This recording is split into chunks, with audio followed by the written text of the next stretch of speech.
What's going on, everybody? Today we're going to be changing a timing solenoid actuator on a 2009 Chevy Impala. So what you want to do first is you want to remove these two bolts that hold this bar on, and one up here. So let's get those removed.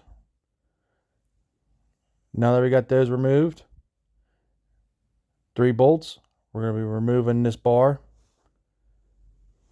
Now there's going to be a little wire attached to it. As you guys can see, runs all the way from there all the way down to the clip. It's real easy to take out.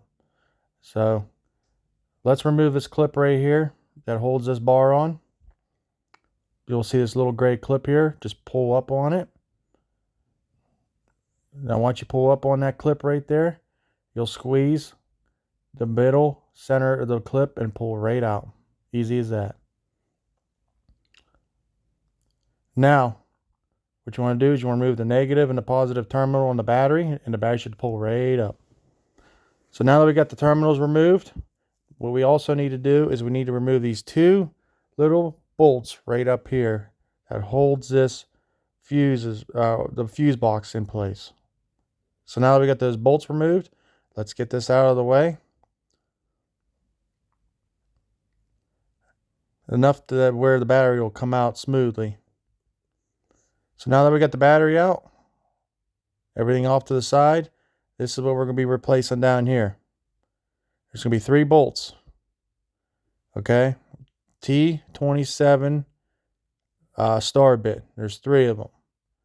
So what you want to do is you want to remove those 3 bolts, and then that should remove it. I also forgot to tell you as well, there's a clip back here that holds this on. That needs to come out as well before you take the part out. So now that we got the part out, this is our old one. It's in pretty rough shape, as you can tell. It's seen better days. So let's get the new one on. This is the new one. Very easy to install. Let's sneak it in here. Make sure it lines up with the holes of the bolts.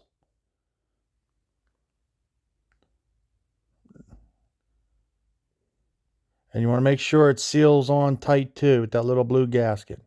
Make sure you get a nice seal. Okay, it looks like it's on. Let's get our bolts in, 3 bolts. Now that we got them in, make sure they're nice and snugged. And then we're gonna put this clip back on.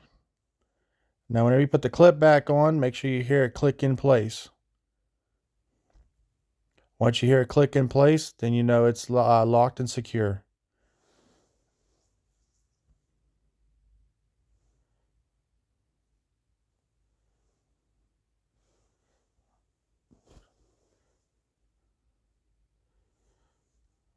Sometimes it's a little tricky to get in there. There we go. Just slide it right in, and then boom. Should hear a click. Okay. Now that it's clicked in, everything's secure, bolts are in place. Now we just put everything back together. Very easy. You'll have to just slide this back in, this fuse panel. Make sure it slides back into where the bolts go. Nice and snug, just like that. And then we put our, make sure it's locked in place. Okay, there we go. Put our 2 little nuts back on, that'll hold that in place. And then we just put our battery back in. So that's how you do it. Take care, everybody.